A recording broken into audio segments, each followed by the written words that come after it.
పవన్ కళ్యాణ్ తో ఉస్తాద్ భగత్ సినిమాను ప్రారంభించిన హరీష్ శంకర్ ఎంతకు ఆ సినిమా పూర్తయ్యే పరిస్థితి కనిపించలేకపోవడంతో మరో సినిమాను మొదలు పెట్టేందుకు సిద్ధమయ్యాడు. వచ్చే ఏడాది ఆరంభంలోనే ఏపీలో అసెంబ్లీ ఎన్నికలు ఉన్నాయి. ఆ ఎన్నికల హడావిడి పూర్తయ్యే వరకు అంటే కనీసం 4-5 నెలల పాటు పవన్ కళ్యాణ్ కెమెరా ముందుకు వచ్చే అవకాశాలే లేవు. అందుకే పవన్ కళ్యాణ్ తో చేస్తున్న ఉస్తాద్ భగత్ సింగ్ సినిమా కంటే ముందు రవితేజతో ఒక సినిమాను చేయాలని నిర్ణయించుకున్న దర్శకుడు హరీష్ శంకర్ అందుకు తగ్గట్లుగా అడుగులు వేస్తూ ఉన్నాడు.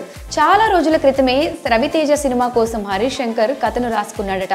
ఆ కథతో ఇప్పుడు హరీష్ శంకర్ సినిమా రూపొందించబోతున్నాడు. అయితే ఆ కథ మిరపకాయ సినిమాకు సీక్వెల్ అనే ప్రచారం మొదలైంది. పీపుల్స్ మీడియా ఫ్యాక్టరీ బ్యానర్ వారు ఇప్పటికే అధికారికంగా రవితేజ హరీష్ శంకర్ కాంబోలో సినిమాలు ప్రకటించడం జరిగింది. వీరి కాంబో సినిమా మరో మాస్ హిట్ సినిమాను ఇవ్వబోతుంది అంటూ ప్రకటించారు. గద్దలకొండ గణేష్ సినిమా తర్వాత చాలా గ్యాప్ తర్వాత దర్శకుడు హరీష్ శంకర్ తదుపరి సినిమాలను పవన్ తో చేసేందుకు రెడీ అయ్యాడు. కానీ ఆ సినిమా ఇప్పట్లో పూర్తి అయ్యే అవకాశం కనిపించడం లేదు.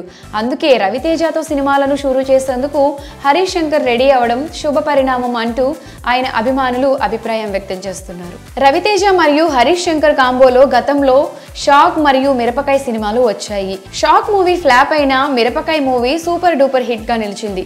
ఆ సినిమా సీక్వెల్స్ చేస్తే బాగుంటుంది అంటూ గతంలో రవితేజతో పాటు హరీష్ శంకర్ కూడా అభిప్రాయం వ్యక్తం చేశారు. ఇప్పుడు ఇద్దరి కాంబో సినిమా ప్రకటన రాగానే చాలా మంది మిరపకాయ సీక్వెల్ అయి ఉంటుందని, గతంలో వచ్చిన మిరపకాయ మూవీ కంటే ఇప్పుడు సీక్వెల్ గా రాబోతున్న మిరపకాయ మూవీ మరింత ఘాటుగా ఉంటుందని ఎక్స్పెక్ట్ చేస్తున్నారు. అయితే మిరపకాయ సీక్వెల్ అంటూ జరుగుతున్న ప్రచారం విషయంలో మేకర్స్ నుంచి ఎలాంటి స్పందన లేదు, క్లారిటీ కూడా లేదు. ఇంకా షూటింగ్ ని ప్రారంభించలేదు కనుక మునుముందు అయినా ఈ విషయంపై దర్శకుడు హరీష్ శంకర్ క్లారిటీ ఇస్తాడో లేదో చూడాలి.